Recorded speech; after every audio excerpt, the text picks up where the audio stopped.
출애굽기 말씀을 우리가 쭉 살펴보고 있는데 5장 우리 첫 부분에서 모세와 아론이 바로에게 가서 내 백성을 보내라 이렇게 하나님의 말씀을 전했고, 바로는 그 모세와 아론의 말을 듣고 여호와가 누구이기에 그를 따르겠느냐, 여호와가 누구냐, 나는 그를 알지 못한다, 그러므로 나는 이스라엘 백성을 보내지 않겠다, 이렇게 모세와 아론의 이 요청을 이런 지하에 거절했던 것들을 볼 수 있습니다.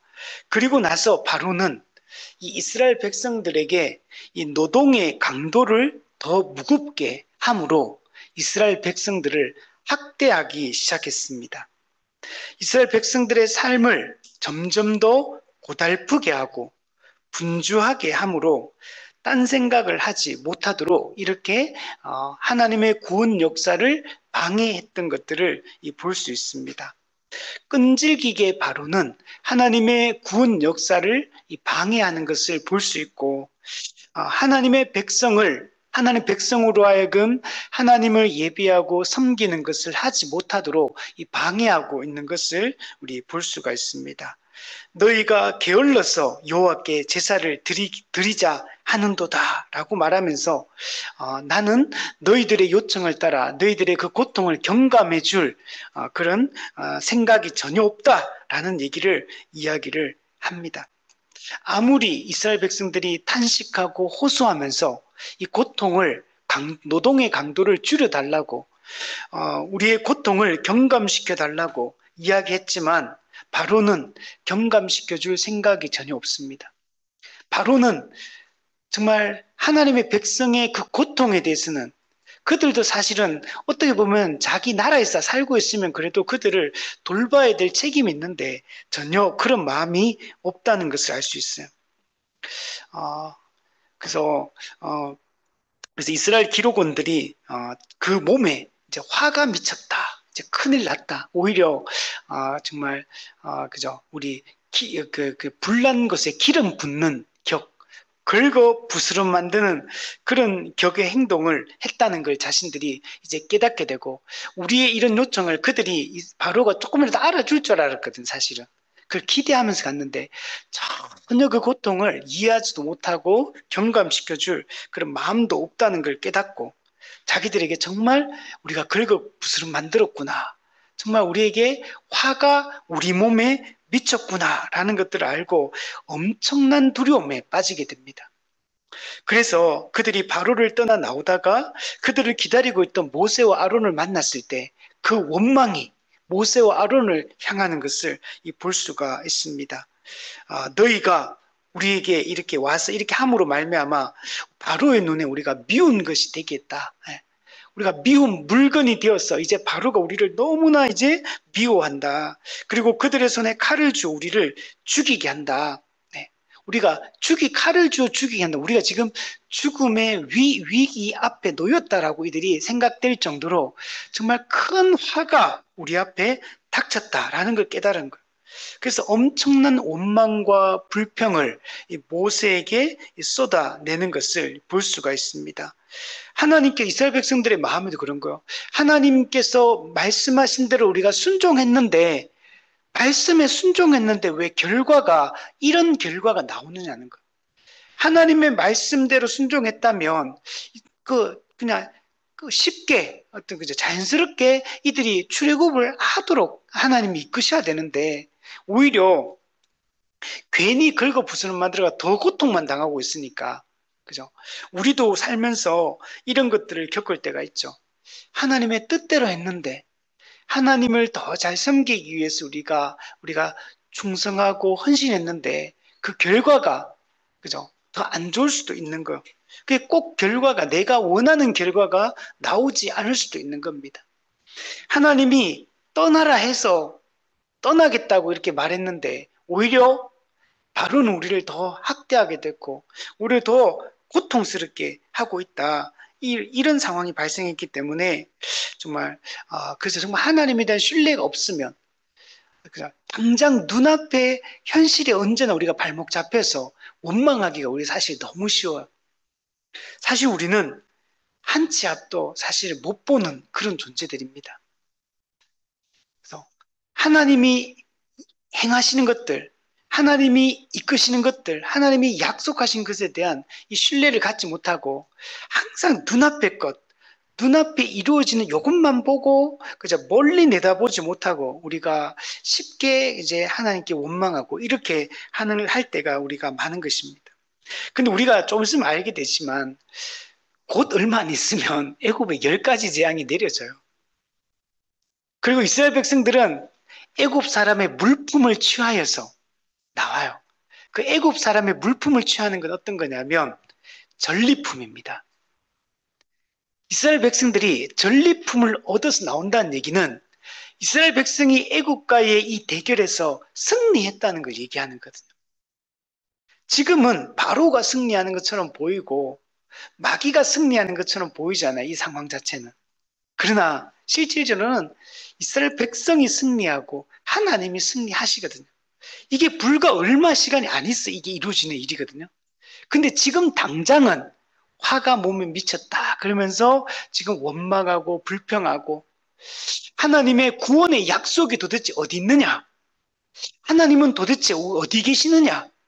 하나님은 지금 잠자고 계시느냐? 하나님이 지금 우리에게 관심이 있으신가? 하나님의 사랑을 의심하고 이렇게 하고 있는 것들을 볼 수 있습니다. 이 하나님의 사랑을 의심하는 이런 이스라엘 백성들의 이런 못된 버릇은 여기만 나오는 게 아니에요. 앞으로 이스라엘 구약 역사 속에서 말라기 성경까지 계속적으로 이게 반복적으로 나타나는 패턴이거든요. 이 눈앞의 것에 포로기한 했을 때 보십시오. 포로기한 애가 막 좋다고 포로기한 애가 기뻐하고 막 했잖아요. 근데 중간에 막 대적들이 막 성전 건축도 방해하고 막 어렵게 하니까 또 막 원망하고 불평하고.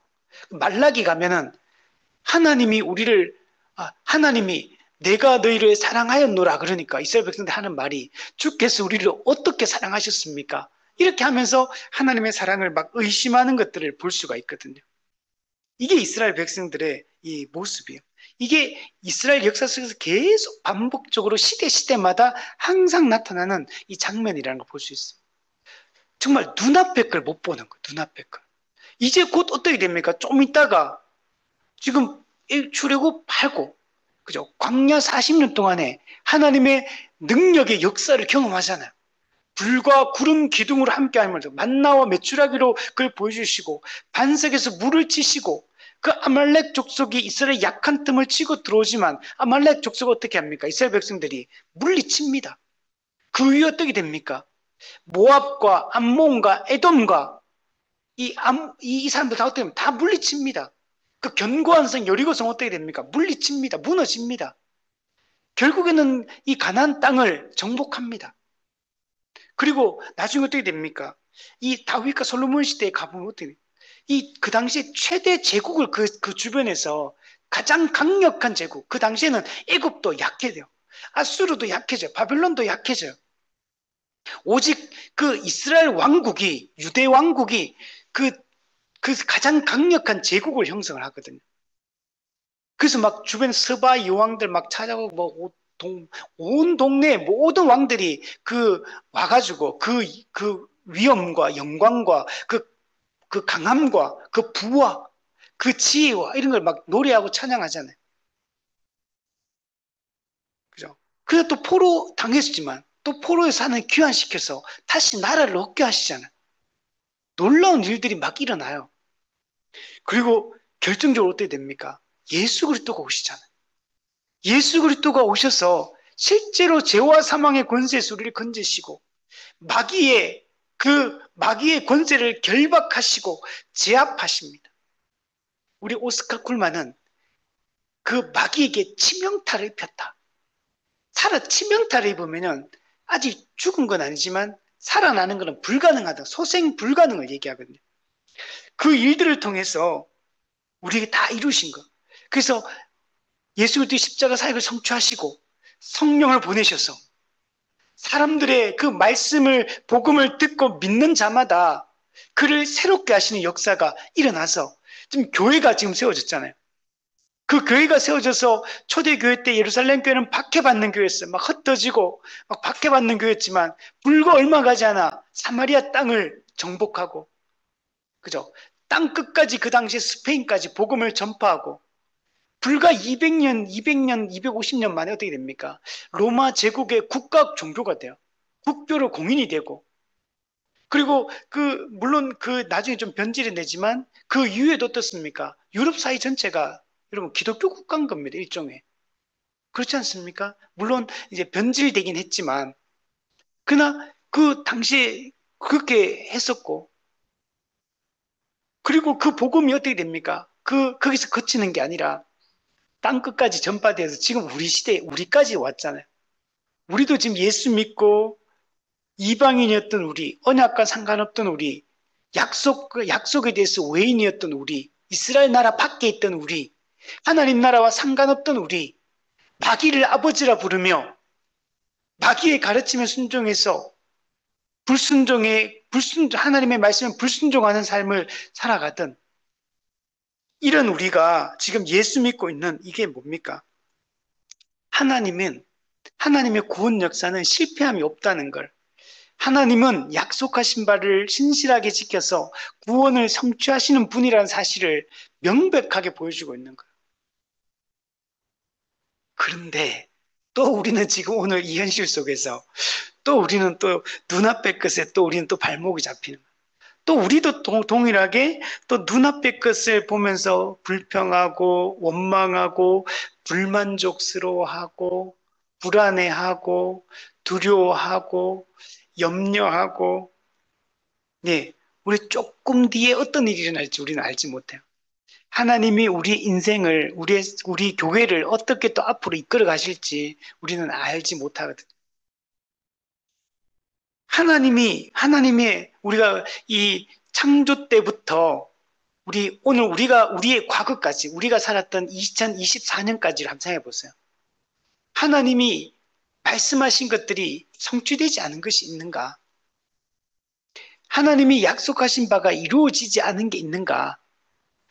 다 이루어졌잖아요. 그 때마다, 시기마다는 그들이 어려움을 겪고 고난을 받지만 다 믿음으로 살아갔던 모든 사람이 다 어떻게 되면 다 구원을 받잖아요.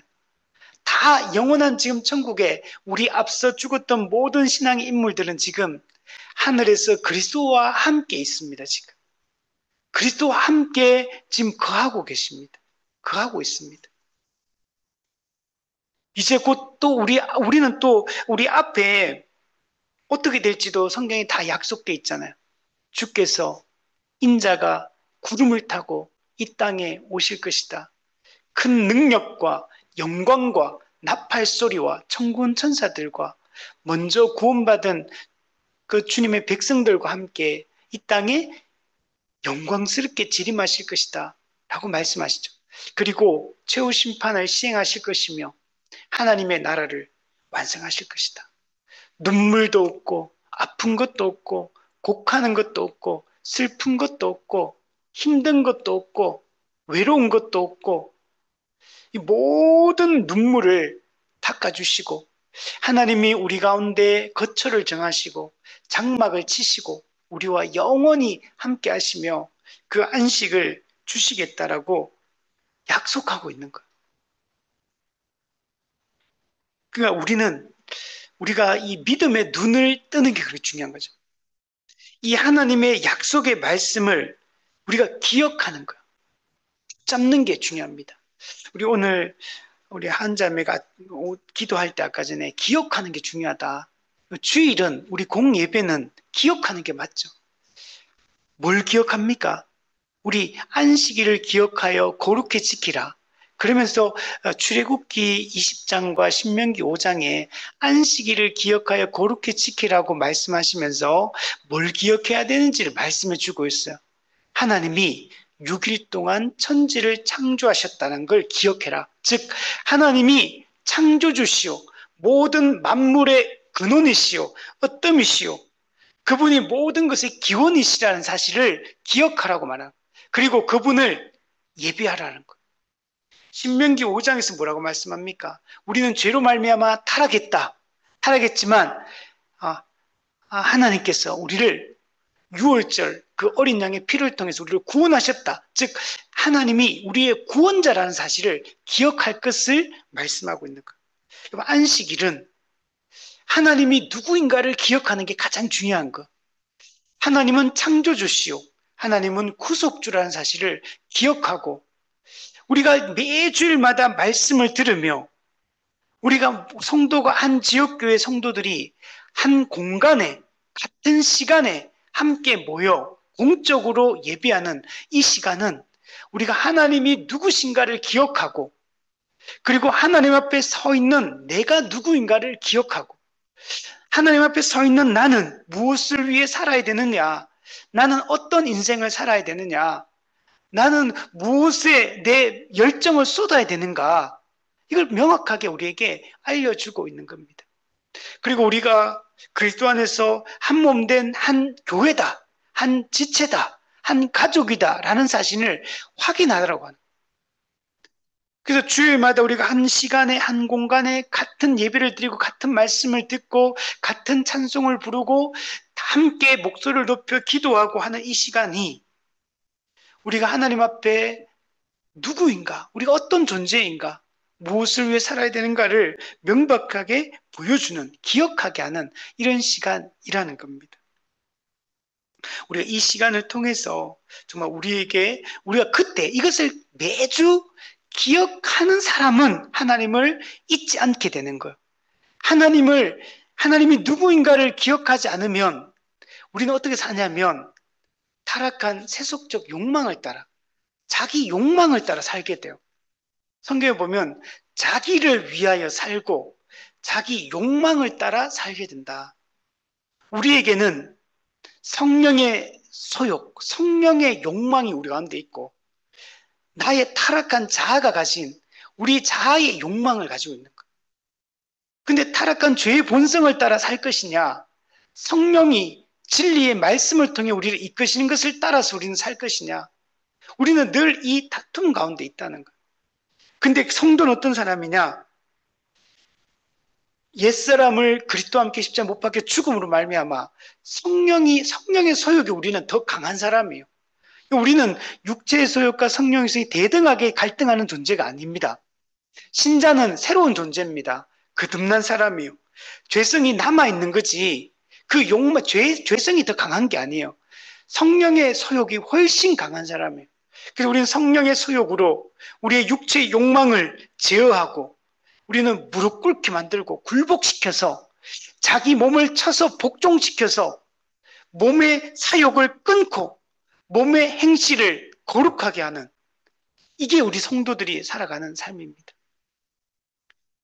우리가 정말 이런 존재라는 사실을 날마다 우리가 예배를 통해서 기억할 때 우리는 이 하나님의 은혜를 우리는 누릴 수 있고 하나님을 놓치지 않을 수 있는 것입니다. 모세와 아론은 그 기록원들의 원망과 불평을 들은 후 하나님께 돌아와서 주여 어찌하여 이 백성이 학대를 당하게 하셨나이까? 어찌하여 나를 보내셨나이까? 바로가 이 백성을 더 학대하며 주께서도 주의 백성을 구원하지 아니하시나이다. 이러면서 하나님 앞에 절규했습니다. 근데 이 하나님 앞에 이 모세가 하는 이 5장 22절 23절에서 하는 이 말씀은 하나님을 향한 원망, 하나님에 대한 불신, 하나님의 사랑에 대한 의심에서 출발하는 건 아닙니다.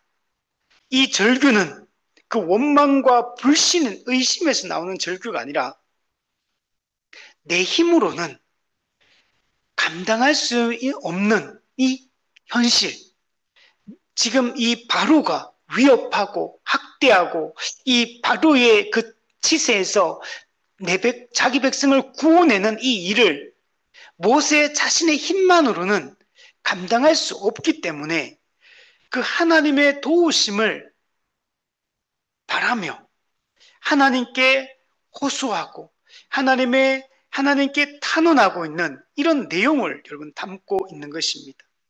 이것이 이 이스라엘 백성들과 모세의 여러분 차이점입니다. 이게 믿음인 겁니다. 여러분 히브리서 11장 1절에 나오는 믿음은 바라는 것들의 실상이요. 보지 못하는 것들에 대한 증거다. 라고 말하면서 히브리 11장에서 믿음에 대한 얘기를 계속 하거든요. 근데 이 믿음은 어떤 믿음이냐? 히브리서 11장에 나오는 믿음이 내 의지를 발동시켜서 믿음을 일으키는 것이냐? 그런 종류의 믿음을 지금 얘기하는 거냐? 믿음을 안 믿어지는데 억지로 믿음을 짜내서 믿으려고 노력하는 걸 얘기하는 거냐? 히브리서 11장에서 하는 얘기는 이런 믿음이 아니에요. 또 이런 식으로 얘기 어떤 사람들은 삶으로 나타난 믿음이다. 삶으로 나타난, 삶으로 어떤 나타난 믿음, 뭐 증명한 믿음, 이런 믿음이다. 뭐 이런 식으로 얘기하거든요. 그, 근데 히브리 11장에서 말하는 거는 그런 얘기를 하는 게 아니에요. 히브리 11장은 믿음은 바라는 것들에 대한 실상, 보지 못하는 것들의 확실한 증거, 이 말은 보이지 않고 아직 이루어지지 않았던 것에 대해서 믿는 걸 얘기하잖아요. 그러면은 그거는 아직 나타나지도 않았고, 보이지도 않고, 만져지지도 않고, 경험되지도 않는 거예요, 아직까지. 근데 이거에 대한 믿음을 얘기한다는 건 뭐냐면, 이것을 주시겠다고 말씀하신 하나님의 약속에 대한 믿음을 얘기하는 거예요. 하나님이 이렇게 말씀하셨고, 이렇게 약속하셨다. 그 하나님의 성품에 대한 신뢰가 그분의 약속에 대한 믿음으로 나타나는 걸 얘기하는 것. 히브리스 나오는 구약의 인물들의 믿음이라는 것은 그들은 이루어진 걸 본 게 아니거든요. 그들은 예수님이 오시기 전에 사람들이잖아요. 예수님이 십자가 사역을 성취하시기 이전에 구속 역사를 성취하기 이전에 살았던 사람이에요. 그러니까 구약시대 사람들의 믿음은 다 어떤 거냐면 장차 이 모든 구원 역사를 이루실 하나님의 약속에 대한 믿음인 거야. 구약, 구약 성도들 입장에서는 그건 미래에 이루어질 다 일들이에요. 그러나 그들도 장차 미래에 이루어질 일이지만 현재 이미 이루어진 것처럼 믿음의 눈으로 살아가는 거예요. 그게 믿음인 겁니다. 여러분, 모세와 이스라엘 백성들의 차이는 뭐냐면 하나님에 대한 신뢰, 하나님의 약속에 대한 믿음이 있느냐 없느냐의 차이점이에요. 이스라엘 백성들은 그것을 알지 못하는 것. 그러다 보니까 이들은 눈앞의 현실 조금 전까지만 해도 모세가 보여주는 기적을 보면서 하나님께서 모세를 통해 전달하신 말씀을 들으면서 그들이 기뻐하고 백성들이 하나님을 믿고 모세와 아론을 믿었다. 이렇게 말했는데 근데 지금 당장 눈앞의 현실이 바로의 위협과 학대와 이걸 딱 눈앞에 것에 딱 이걸 경험하니까 곧바로 믿음이 무너져 버려요. 근데 모세는 그 과정들을 통해서 하나님과의 만남을 통해서 모세는 지금 하나님 그분 자신에 대한 신뢰, 그분의 약속에 대한 신뢰 그 자체가 무너진 건 아니에요. 그래서 이전의 모세와 지금의 모세는 다릅니다. 40년 전의 모세와 지금 가시떨기나무 아래서 하나님을 만난 이후의 모세는 전혀 다른 종류의 사람이에요. 상황이 바뀌었습니까? 그 이전에 모세가 이스라엘 구원하려고 했던 그때 상황과 지금 애굽과 이스라엘 이 상태가 관계가 달라졌습니까? 달라진 게 하나도 없어요. 여전히 이 식민지 이 종주국과 식민 이 속국의 그 관계고 여전히 바로는 이스라엘 백성들을 학대하고 있고 동일한 상황이에요. 오히려 그때보다 지금이 더 악랄해지고 더 강해지고 더 잔인해진 이런 시대를 살고 있거든요. 그런데도 불구하고 모세가 달라진 겁니다. 상황은 달라진 게 없어요. 마귀도 여전히 있어요. 우리도 마찬가지입니다. 우리가 살고 있는 삶의 형편도 여러분 똑같은 겁니다. 달라진 거 없어요. 마귀도 여전히 우리를 유혹하고 공격하고 똑같아요. 이 세상도 똑같습니다. 세상의 풍속도 똑같아요. 근데 뭐가 달라지냐면 내가 달라지면 하나님에 대한 신뢰, 하나님에 대한 약속에 대한 믿음, 약속의 말씀을 신뢰하는 이 믿음, 이것이 있으면 우리가 이 모든 것을 이기고 끝까지 하나님의 일하심을 우리가 고대할 수 있는 겁니다. 오늘 본문은 이 하나님의 도움을 요청하는 모세의 이 호소와 탄원에 대해서 하나님이 응답하는 내용이에요. 바로의 위협 때문에 두려워하는 모세에게 하나님은 이 출애굽이 모세에게 달려있는 것도 아니고 바로가 우리에게 어떻게 하느냐 안 하느냐에 따라 달려있는 것도 아니고 이 출애굽은 하나님의 주도에 의해서 하나님의 구원의 역사를 이끌어가고 계시다고 말씀하고 있는 겁니다. 모세는 이 하나님의 말씀을 통해서 큰 위로와 격려를 이 경험을 하게 됩니다.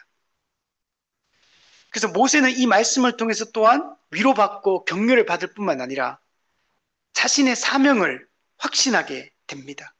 그리고 하나님께서 주권적으로 이 출애굽이라는 이 구원 역사를 이루어 가실 것을 모세가 확신하게 됩니다. 그래서 오늘 본문은 모세 입장에서는 그렇잖아요. 이스라엘 백성들은 지금 자기를 막 원망하고 있고 근데 모세 자신은 자기 힘으로는 이 문제를 해결할 능력은 없어요. 그래서 이 상황 가운데 모세도 이 두려움이 있는 겁니다. 어떻게 해야 되는가? 이 상황 속에서 하나님이 응답하시는 거예요. 이 일은 내가 하는 일이다.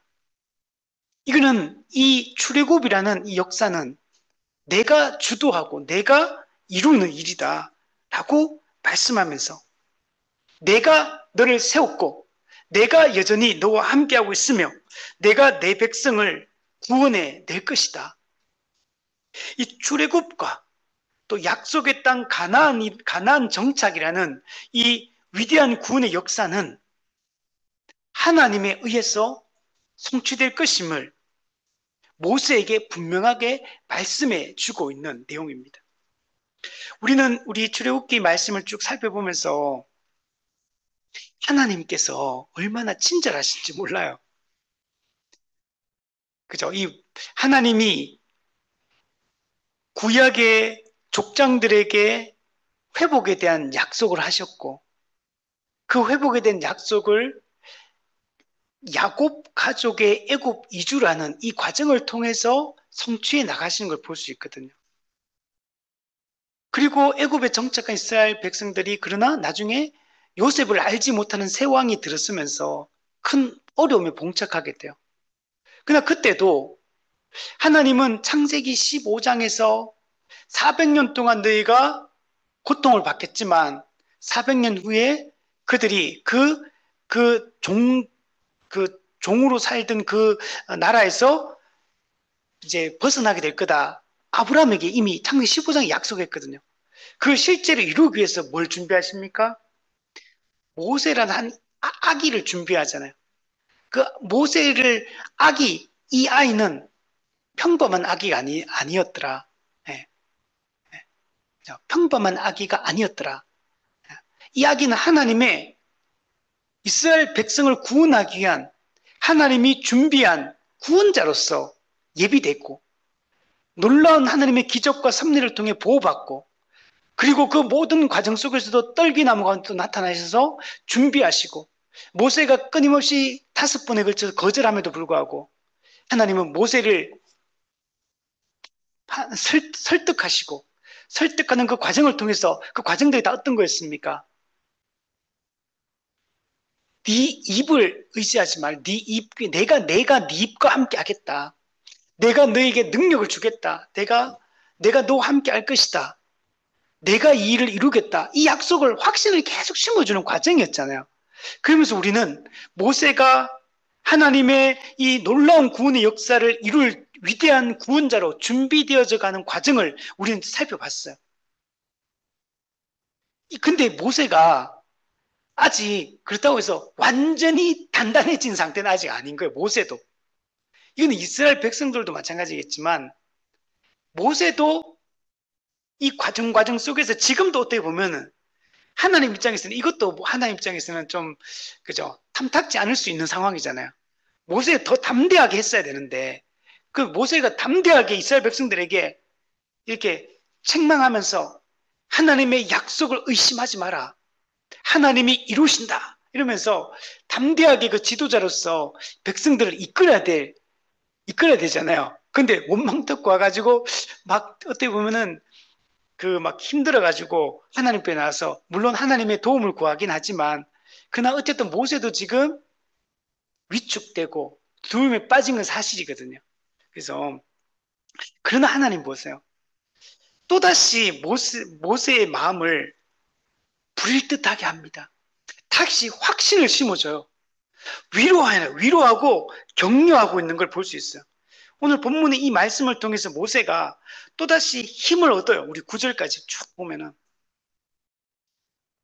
음, 그래도 또 약해. 계속 약해. 또 나중에 또 뒤에 가면 또 약한 모습 또 보입니다.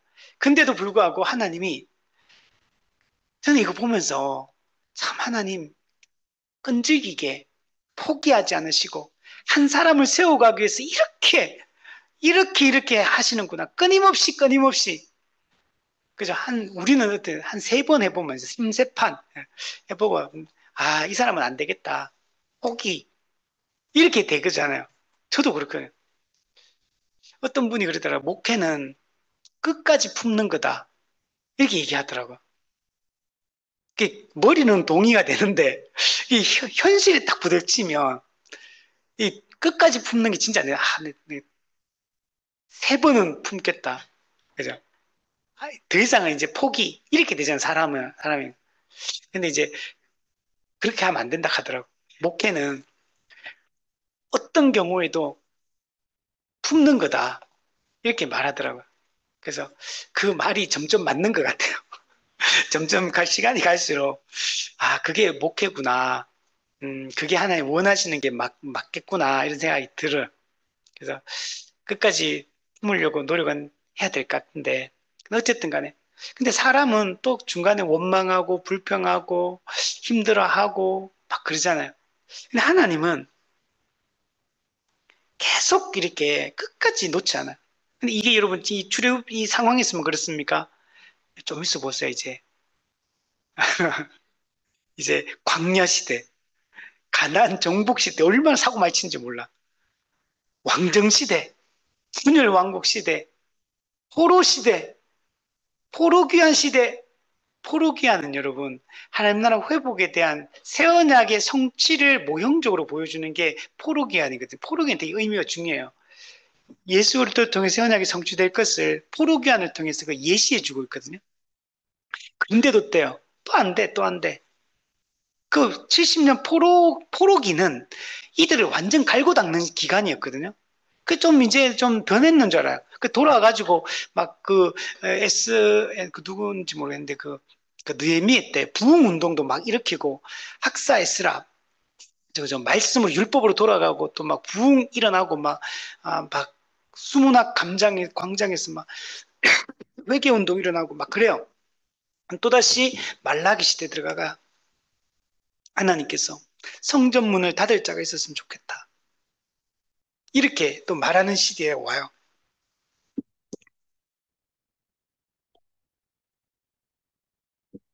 근데 말라기 말씀에 또 포기하지 않으세요. 내가 선지 엘리야를 너에게 보내주겠다. 내가 언약의 사자를 세울 것이다. 선지 엘리야 누굽니까?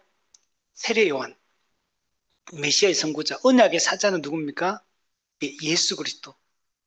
그걸 그 말라기 시대는 성전문을 닫았으면 좋겠다. 그때 막 영적 음행, 육적 음행, 막 제사장도 타락하고 선지자도 타락하고 왕도 다 타락해서 아니 난리가 아니거든요. 그런데도 하나님이 그 말라기 성경 보면 선지 엘리야를 보내겠다, 언약의 사자를 보내겠다. 또 무슨 말씀이냐면 여호와께서는 이스라엘 지경 밖에서도 크시다리라. 이방 민족에게 내 이름이 크게 될 것이다. 이 말은 뭐냐면 열방을 구원하겠다는 거예요. 하나님이 자기 백성을 통해서 복음이 전파됨으로 열방을 구원하겠다는 약속을 가장 어두운 시기, 신구약 중간기, 하나님이 전혀 계시하지 않는 400년의 그 기간, 그것이 시작되는 말라기, 그 시기에 하나님은 또 그 약속을 또 주시고 계신 거예요. 하나님은 포기하지 않으시고 하나님의 사람들을 준비해서 다 연약하고 모나고 다 문제가 많아요. 근데 이런 사람들을 불러서 하나님의 나라의 운명을 이들에게 지금 맡겨주고 있는 거예요. 예수 그리스도께서 12제자를 따로 불러 세워서 특별히 세워요. 근데 그 12제자들 보면 면면이 다 문제가 많아요. 대표적으로 그 12제자를 보여주는 게 두 별명이 나오거든요. 보아느게, 우리의 아들 야고보와 요한, 그리고 베드로라 하는 시몬. 시몬에게는 베드로라는 여러분, 베드로는 이름이 아니에요, 여러분. 베드로는 별명입니다, 별명. 예수님이 붙여준 별명. 보아느게가 뭡니까? 보아느게. 우리의 아들. 천둥 번개 같은 아주 이게 아주 이게 그죠? 막 화 잘 내고 막 이런 사람. 이게 원래 야고보 요한이에요. 근데 나중에 보면 그 요한이 사랑의 사도라고 하죠. 요한은 사랑에 대해 정말 많이 기록해요. 사랑의 사도. 근데 요한은 원래 사랑, 온유한 성품, 사랑의 성품을 가진 사람이 아니에요. 요한은 원래 보아느게요. 우리의 아들. 불같이 막 이게 화내고 그 사마리아를 막 하늘에서 불을 내려 저기 다 그냥 멸하리니까 예수님께 막 건의드리고 또 듣습니까? 예수님 그러니까 누가 크냐 제자들 다투는데 몰래 둘이 찾아와가지고 예수님께 하나님 나라가 임할 때 좌우편에 우리를 앉게 해주십시오. 이렇게 막 청탁하고 이기적으로. 베드로는 어때요? 베드로, 페트라, 반석? 아니 반석 아니에요. 돌밭, 씨 뿌리는 비에 돌밭. 말씀이 뿌려지니까 즉시 싹이 나오나 햇볕이 딱 나오니까 즉 말씀으로 인하여 환난과 고난과 어려움이 딱 닥치니까 곧바로 이렇게 말씀을 빼앗겨버리는 타버리는 돌밭 같은 그죠? 그 베드로의 모습을 잘 보여주죠. 베드로는 그렇잖아요. 물에 걸어가니까 뛰어내리는 막 몇 발짝 걸어가다가 이제 금방 빠져. 제 목숨 다 주를 부인할지라도 저는 주님을 끝까지 부인하지 않겠습니다. 해놓고 좀 있다가 이제 세 번 부인해. 모세는 베드로는 항상 그래 항상 앞에는 뭔가 믿음이 있는 것 같은데 믿음이 없어. 이게 베드로거든요.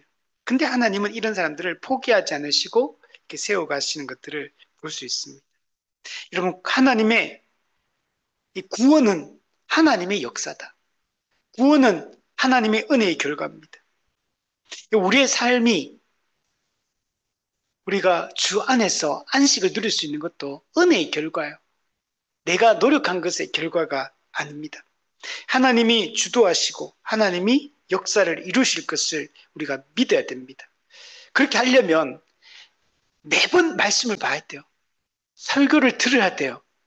성도의 교제를 해야 돼요.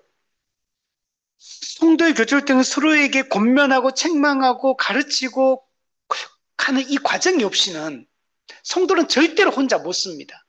목사도 혼자 못 써요. 하나님은 교회로 공동체로 우리를 불렀기 때문에 이 교회를 떠나는 순간 다 말라 죽게 돼 있어요. 아무도 혼자서 믿음 못 지켜요.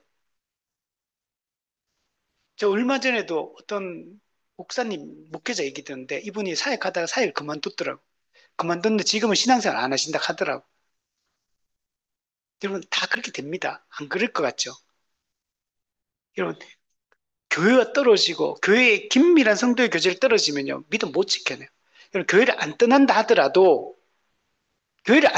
하더라도 그냥 세상에 그냥 이리저리 휩쓸리면서 진짜 겨우 주여 성수 한 번 하는 것도 어려운 지경까지 가버려요. 사람이 얼마나 약한지 몰라요. 믿음이 얼마나 우리 믿음은 우리 유리 멘탈 이런 말 하잖아요. 그죠? 유리 멘탈. 그것처럼 우리의 믿음도 유리 믿음. 여러분, 말씀을 떠나고 교회를 떠나고 교회 중심적인 삶을 안 살아가면 무조건 믿음은 금방 약해집니다. 한 달 정도만 말씀 똑바로 안 보고 예배 똑바로 안 드리면요. 사람이 영적인 이 눈빛이 이선 초점을 잃어. 말씀 안 보고 기도 안 하잖아요. 금방 눈빛이 초점을 금방 잃어버려. 영적으로, 여러분, 그냥 세상적으로는 아무 문제 없는 것처럼 보일 수 있어. 돈 버는데 눈이 초롱초롱하고, 그죠? 막 승진하기 위해서 막 눈이 초롱초롱하고, 공부하는데 눈이 초롱초롱하고, 그죠? 그냥 뭐 어떤 문제 딱 생기면 얼마나 막 머리 똑똑한지 막, 말도 잘하고, 초롱초롱해. 근데 영적인 문제 앞에 딱 서는 순간, 이제 동태 눈깔이 되는 거죠, 이제. 흐리멍텅하고, 이제 영적인 반응하지 않는, 영적으로 우리 철로역정을 보면 영적인 잠에 빠지는 거죠. 신앙생활을 하다가 영적인 잠에 빠져 순간순간 영적인 잠이 빠지거든요. 정신을 차리고 눈빛이 항상 초롱초롱해야 되는데 여러분 눈빛이 흐리멍텅해지는 거 여러분 어떤 건지 아시겠죠? 여러분 자기 자신이 계속 느끼십니까? 우리가 말씀과 예배와 성도의 교제가 약화되면서 내가 영적으로 문제가 있구나. 그것도 처음에만 느껴요. 조금 지나잖아요. 그것도 못 느낍니다. 그냥 아예 양심이 우리 화인 맞는다 하듯이 영적인 면에서 완전 무감각해져요. 그때부터는 말씀을 안 봐도 예배를 안 드려도 성도의 교제를 안 해도 그냥 괜찮아요. 영적으로 그냥 완전히 죽은 것과 같은 상태가 돼버리기 때문에 영적인 반응 자체를 안 하게 됩니다. 그럼 영적으로도 좀 깨어 살아있을 때는 그게 반응이 있어. 죄 지어도 죄에 대한 민감함이 있어서 죄 지으면 막 하죠. 그것도 죄도 양심이 굳어버리기 때문에 죄를 짓고 예배를 안 드리는 것도 하면 금방 괜찮아져 버려요. 익숙해져 버리고 아무런 영적인 반응을 안 하는데도 아무런 문제점을 인식하지 못하는 이 단계로 접어드는 거예요. 이게 언제부터 시작되냐면 말씀이 안 들리기 시작하면 말씀이 안 들어오기 시작하면 그때부터 생기는 현상이에요. 교회를 와도 이게 안 되면 이미 그렇게 됩니다. 그게 이제 겉으로 드러나죠. 예배 생활이 약화돼요. 말씀 생활이 약화돼요. 기도 생활이 약화돼요. 성도의 교제가 성도의 경건의 대화가 사라지기 시작해요. 그리고 다른 것에는 근데 심각 문제는 다른 부분에서는 다 눈이 초롱초롱해.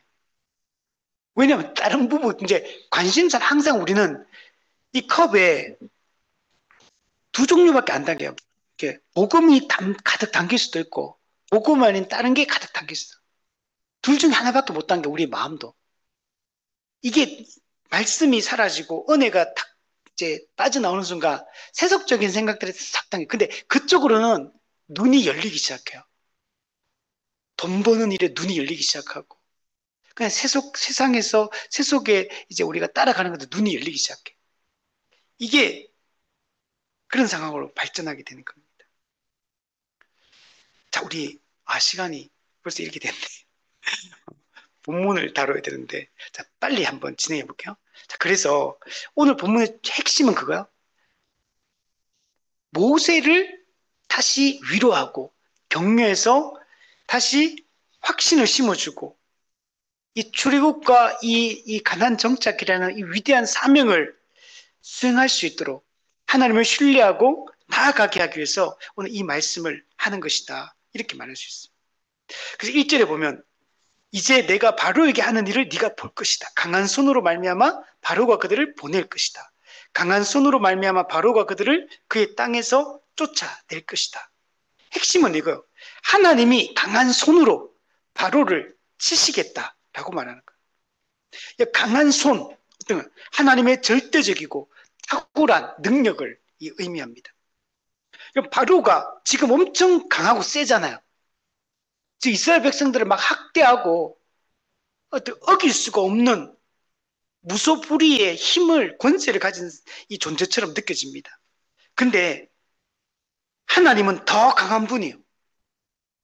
하나님은 강한 손으로 강한 자 바로를 치십니다. 그리고 그 바로를 굴복시킨 이후에 바로로 하여금 이스라엘 백성들을 내보내게 쫓아낼 것이다. 이 말은 내보낸다는 거죠. 이건 어떤 거냐면 어쩔 수 없이 바로가 이스라엘 백성을 내보내게 되는 상황으로 하나님이 몰고 가시겠다라고 말씀을 하고 있는 겁니다. 결국 어떻게 됩니까? 강한 손으로 바로를 굴복시키고 이스라엘 백성들은 출애굽 구원을 받게 되는 겁니다. 하나님의 능력의 손 앞에서 바로는 굴복될 것입니다. 사실 이거는 호렙산 떨기나무 아래에서 하나님이 모세를 부르실 때 그때 이미 하셨던 말씀이에요. 우리 출애굽기 3장 19, 20절에 내가 아노니 강한 손으로 치기 전에는 애굽 왕이 너희가 가도록 허락하지 아니야 하다가 내가 내 손을 들어 애굽 중에 여러 가지 이적으로 그 나라를 친 후에야 그가 너희를 보내리라. 이미 약속하신 그 말씀대로 사실 모세는 이 말씀을 굳게 붙들었어야 되거든요. 하나님이 강한 손으로 칠 거라는 걸 이미 또 세 가지 이적을 보여줬잖아요. 그 이적을 통해서 확정해 주셨거든요. 근데 모세도 아직 이 부분에 약한 겁니다. 하나님에 대한 신뢰가 그분이 하시겠다는 말씀이 신뢰가 약한 거. 하나님은 모세에게 내가 바로에게 어떻게 할지 내가 분명하게 보여주겠다는 거. 하나님이 어떤 분인지 하나님이 어떤 일을 지금 계획하고 계시고 어떤 일을 하시려고 하시는지 내가 명백하게 보여주겠다는 거예요. 그래서 바로는 어쩔 수 없이 그래서 이 타번역 보면 어쩔 수 없이 이스라엘 백성을 애굽 땅에서 내보내게 될 것이다 라고 말하는 거예요. 우리 1절에서 하나님 말씀했잖아요. 내 백성을 보내라 했잖아요. 이게 실제로 성취되는 겁니다. 바로가 이스라엘 백성들을 내보내는데 그게 쫓아내듯이 왜냐면 빨리 안 나가면 애굽 백성이 고통을 받으니까 이 고통을 면하기 위해서 빨리 이스라엘 백성을 쫓아내게 될 것이다 이렇게 말하는 거예요. 그러니까 이건 자의로 하는 게 아니에요. 사실은 자의로 추방하는 게 아니고 어쩔 수 없는 상황 가운데 어떻게 보면 우리가 울며 겨자 먹기다 이런 말 하잖아요. 울며 겨자 먹기로 이스라엘 백성을 떠나 보낼 수밖에 없게 될 것이다 라고 말하고 있는 겁니다. 하나님은 이 강한 손은 어떤 거겠습니까? 이 징벌입니다. 이적인데 이건 징벌, 애굽 백성을 치는 겁니다. 하나님이. 이게 나중에 나오는 10가지 재앙입니다.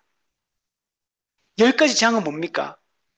애굽의 신들을 치는 거예요. 그래서 누가 참된 신이냐? 애굽의 신이 참된 신이 아니라는 걸 명백하게 보여주는 거예요.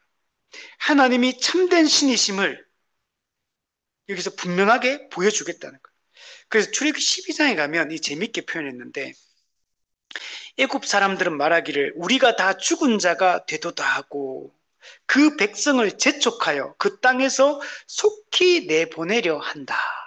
그러니까 막 바로가 재촉하면서 이스라엘 백성 빨리 떠나라 빨리 지금 그리고 떠날 때 뭐라 그러는 거죠? 이스라엘 백성이 구하는 모든 물품을 백성들에게 다 줘라. 그냥 구하는 대로 다 주라고 이렇게 말하게 하겠다는 하나님께서. 실제로 그 전리품을 얻어서 이스라엘 백성들은 출애굽하게 됩니다. 또 39절에도 이렇게 말해요. 이는 그들이 애굽에서 쫓겨남으로 지체할 수 없었다. 그래서 발교되지 않은 무교병을 들고 나올 거라는 거. 급하게 이스라엘 백성들이 나오게 될 거는. 왜? 애굽 사람들이 막 쫓아내니까 막 빨리 나가라고. 막 손에 막 구하는 물건마다 밥그릇, 국그릇, 보석, 일상적인 도구들 달라는 대로 옷 다 주면서 빨리 떠나라 이렇게 하게 될 거라. 이걸 통해서 우리 뭘 봅니까? 하나님의 전능하심을 보게 되는 거예요. 하나님의 참된 신이심이 이 전능하심을 통해 여러분 드러나고 있는 것입니다. 이것을 통해서 이스라엘 백성들은 그 애굽 사람들은 여호와가 참 신이심을 보게 되는 겁니다. 꼭 그게 아니더라도 히브리 민족의 저 여호와가 애굽 신보다 더 강한 분이라는 걸 명백하게 보게 되는 겁니다. 하나님은 강팍한 바로를 강한 손으로 꺾으시는 전능의 하나님, 전능하신 하나님 이심을 분명히 보여주시고 이것을 모세와 이스라엘 백성들로 하여금 이런 전능의 하나님이 우리 하나님이고 전능의 하나님이 우리의 주인이시고 전능의 하나님이 우리 편이라는 것을 명백하게 여기서 확신하게 보여줍니다. 2절에 보면 하나님이 모세에게 나는 여호와이니라. 하나님이 모세의 확신을 더해주기 위해서 자신의 이름을 밝히십니다. 나는 여호와다. 여호와. 이거는 완전히 새로운 이름을 계시해 준 게 아니에요, 사실은. 이게 창세기부터 아브라함한테도 하나님이 자신 이름을 여호와로 알리셨어요, 이미. 근데 왜 여기서 갑자기 새로운 이름을 알려주는 것처럼 이렇게 말씀하는, 이것도 반복적으로 막 말하거든요. 그러니까 이건 완전히 새로운 이름을 주는 게 아니라 여호와라는 이름은 이미 아브라함 때부터 주셨어요. 그래서 여호와라는 사실을 아는데 진정한 의미를 아직 깨닫지 못하고 있는 거예요. 우리가 예수 이렇게 이름을 알잖아요. 다. 불신자들도 예수 알잖아. 들어봤잖아. 그렇지만 그 예수라는 이름이 자기 백성을 저희 죄에서 구원하는 구원의 이름이라는 사실을 그들은 모르잖아요. 근데 우리는 알잖아. 경험해봤기 때문에. 마찬가지로 나는 여호와니라. 이 진정한 의미는 이스라엘 백성들이 지금 출애굽을 경험하면서 이걸 경험하게 여러분 되는 겁니다. 그리고 출애굽을 경험하기 전까지는 출애굽 사건을 통해서 이 구원 사건을 경험하기 전에는 이 나는 여호와라는 말의 이 의미를 잘 알지 못하는 거예요. 근데 이것을 알려주는 겁니다. 이 여호와라는 이름은 크게 두 가지 의미가 있습니다. 첫 번째는 우리 지난번에도 봤던데 출애굽 3장 14절에 나는 스스로 있는 자니라. 영원 전부터 영원 후까지 스스로 계시는 이 절대자 하나님을 지칭할 때 여호와라고 말하고 있다는 거예요. 절대적으로 완전하고 독립적이시며 모든 이 우주의 인과 법칙을 초월해 계시고 또 모든 존재의 근거와 기반이 되시는 이 절대자 하나님, 이분이 바로 여호와입니다. 이분은 천지를 창조하신 분이고 창조한 세상을 지금도 여전히 통치하고 다스리는 분이에요. 이분이 우리와 함께 하신 하나님, 이 출애굽을 주도하신 하나님, 하나님 나라 회복에 대한 역사를 계획하시고 실행하시고 완성하시는 분이라는 걸 보여주고 있는 겁니다. 두 번째, 여호와라는 이 이름은 특히 이 본문에서 이제 우리가 앞으로 출애굽기에서 보게 될 여호와라는 이름이 갖는 것은 어떤 의미가 더 강하냐면 자기 백성을 선택하시고 자기 백성과 언약을 맺으시고 자기 백성이 약속하신 그 언약을 신실하게 성취하셔서 자기 백성에게 하나님은 나라를 제공해 주시는 분. 이게 여호와라는 이름 속에 담겨 있는 이름이에요. 여호와라는 이름은 언약의 하나님, 구원의 하나님이라는 사실을 보여주는 이름이라고 할 수 있습니다. 오늘 본문의 이 표현이 나는 여호와이니 이 표현이 2절, 3절, 우리 다음 주에 보게 될 6절, 8절 반복이 돼요. 여러분, 이 말씀은 여기만 또 나오는 것도 아니에요. 앞으로 나는 여호와이니라 이 말을 하나님이 자주 말씀하십니다. 하나님은 자신이 누구인가를 끊임없이 이스라엘 백성들에게 계속 반복적으로 얘기하는 걸 볼 수 있어요. 나는 여호와이니라.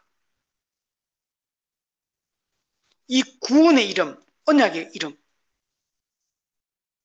하나님은 족장들에게 하나님 나라 회복에 대한 언약을 약속하셨죠. 그 아브라함 언약을 맺으셨습니다. 하나님은 그 언약을 통해서 자기 백성을 구원하실 것을 명백하게 여러분 보여줍니다. 오늘 우리 다음 주에 보게 될 6절 말씀에도 보면 나는 여호와라 그러면서 하나님의 구원을 보여주는 단어들을 몇 가지 얘기하는데 첫 번째는 빼내며, 두 번째 건지며, 세 번째 속량하여. 하나님 어떤 분이냐? 우리를 애굽의 압제에서 빼내는 분이에요. 애굽의 그 고통에서 건져주시는 분이에요. 하나님은 우리를 그 죄의 고통, 바로의 고통에서 건져서 해방시켜 주시는 분, 영적 자유를 주시는 분, 속량하는 분. 이분이 지금 이스라엘 백성과 함께하는 여호와 하나님입니다. 이들이 지금 내 백성이라고 부르고 있고 내가 내 백성을 구원하겠다라고 지금 말씀하고 있어요. 지금 여러분 누구에게 초점 맞춰야 되냐? 여호와 하나님께 시선을 고정해야 되는 거예요. 지금 이스라엘 백성들은 누구에게 초점하자? 바로 왕을 바라보고 있는 거예요. 바로가 통치자가 아닙니다. 진정한 통치자는 하나님이십니다. 이스라엘 백성들도 하나님의 약속의 말씀을 믿고 하나님을 쳐다봐야 되는데 하나님께 시선을 고정해야 돼요. 모세도 마찬가지입니다. 여러분, 상황이 아무리 안 좋아도, 아무리 고난이 많아도, 아무리 우리가 정말 계획했던 대로 안 되더라도 하나님을 바라봐야 돼요. 하나님께 시선을 고정을 해야 됩니다. 누가 이 출애굽의 역사를 이루시는 분이냐? 하나님이시다. 여호와 하나님이시다. 이 자존하신 하나님, 전능의 하나님, 언약을 불변히 이루시는 분, 우리도 이분을 신뢰해야 되고 붙들어야 됩니다. 지금 하나님은 이 이름을 선포하심으로 내가 내 백성을 애굽의 압제에서 내가 지금 구출하시겠다는 하나님의 강력한 의지를 표명해 주고 있는 겁니다. 그리고 내가 내 백성을 구원해서 나와 특별한 관계를 맺겠다. 그래서 나중에 이제 출애굽기 19장에 가면 이스라엘 백성들을 내 백성, 내 특별한 소유, 그리고 왕 같은 제사장 나라, 그러니까 이 특별한 관계로 내가 관계를 맺겠다라고 좀 말씀해요. 그래서 모세 언약을 통해서 나와 너희들은 특별한 언약 관계에 있는 자들이라는 걸 명백하게 그 모세 언약을 통해서 선포하십니다. 이제 이걸 공식적으로 선포할 날이 지금 이제 다가온 거예요. 이스라엘 민족이 지금은 아직 국가가 아닙니다, 여러분. 하나의 그냥 부족에 불과해요, 아직. 하나의 민족에 불과하거든요. 근데 이제 이들이 어떻게 되면 하나의 국가를 형성하게 될 거예요. 그리고 땅에 대한 하나님의 약속을 이제 성취하시겠다. 그때가 가까이 왔다라는 것들을 보여주고 있습니다.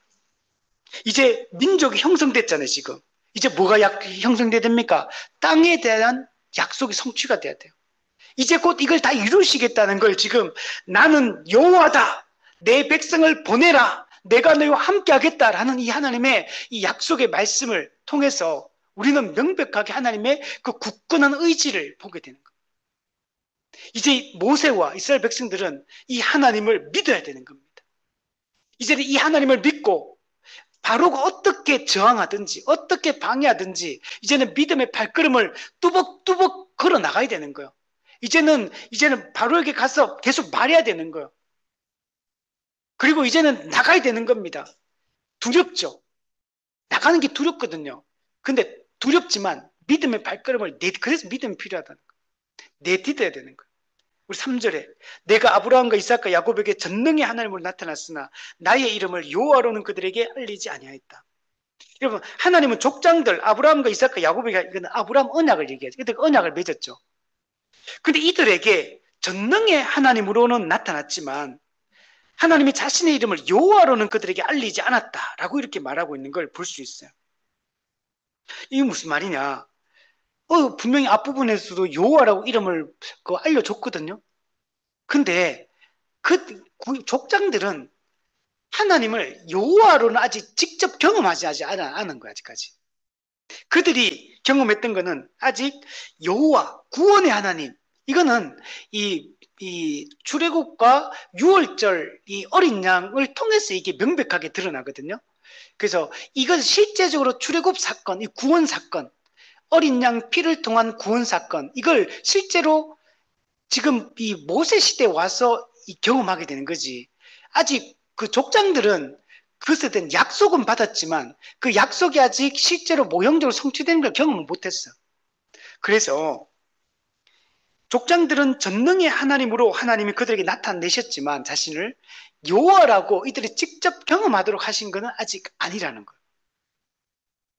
여러분, 전능의 하나님 엘샤다이 강하고 능력 있는 하나님, 이거는 여러분 창세기 17장에 보면 아브라함에게도 전능의 하나님, 나는 전능의 하나님이라고 말씀하시고 28장 이삭이 야곱에게 말할 때 보면 전능의 하나님이 네게 복을 주었다 이렇게 말하고요. 또 창세기 35장 야곱에게도 나는 전능한 하나님이라 그러면서 야곱과에 가서 자신이 전능한 하나님이라는 걸 하나님이 선포하십니다. 그러니까 족장들에게 자신이 전능한 하나님, 전능의 하나님이라는 것은 다 선포하시고 그걸 경험하게 하시고 알려주십니다. 그는 그 족장들의 그 삶 역사 속에서 하나님의 전능한 능력이 함께 그들을 살리고 구원하는 걸 계속 경험하게 하시거든요. 그러나 여호와라는 걸 경험하게 하신 건 아니었어요. 그런데 이제는 이걸 분명하게 보여주겠다는 거. 나는 여호와다. 하나님이 구원의 하나님, 언약을 이루시는 하나님이라는 걸 명백하게 이들에게 체험하게 하시겠다. 이 출애굽 사건을 통해서 경험하게 하시겠다라고 지금 말씀을 하고 있는 겁니다. 여러분 4절 5절 보세요. 가나안 땅 곧 그들이 거류하는 땅을 그들에게 주기로 그들과 언약하였더니 이제 애굽 사람이 종으로 삼은 이스라엘 자손의 신음소리를 내가 듣고 나의 언약을 기억하노라. 하나님이 족장들과 아브라함 언약을 맺었다 그랬죠. 그 언약 속에는 3가지 조건이 있다 그랬죠. 뭐라고 했습니까? 내가 너로 큰 민족을 이루겠다. 자손에 대한 약속. 그리고 내가 네게 보여줄 땅으로 가라. 땅에 대한 약속. 그리고 내가 네게 복을 줄 것이고 너는 복이 될 것이고 땅의 모든 족속이 너로 말미암아 복을 받을 것이다. 이 복, 하나님의 함께 하심의 결과로 주어지는 복, 이거는 하나님의 주권, 왕권에 대한 약속이에요. 하나님이 왕으로 이스라엘 백성들을 통치하시고 그들에게 복을 주실 것이다 라는 약속입니다. 이 약속을 하셨잖아요. 하나님 나라 회복에 대한 약속. 창세기 3장 15절에 원시 복음의 선포됨으로 은혜 언약의 씨앗이 뿌려집니다. 그 은혜 언약의 씨앗이 실제로 그것이 열매 맺는 때가 이 아브라함 언약을 주심으로 하나님 나라 회복에 대한 약속을 주심으로 이게 성취되기 시작합니다. 그래서 하나님이 이제 민족을 형성했어요. 그러니까 자손에 대한 약속은 우리 앞부분에서 보았던 것처럼 이제 이루어졌어요. 이제 하나님 어떻게 합니까? 가나안 땅. 이 땅은 어떤 땅이었습니까? 젖과 꿀이 흐르는 땅이라고 말씀했어요. 크고 견고한 넓은 땅. 이런 땅. 그죠?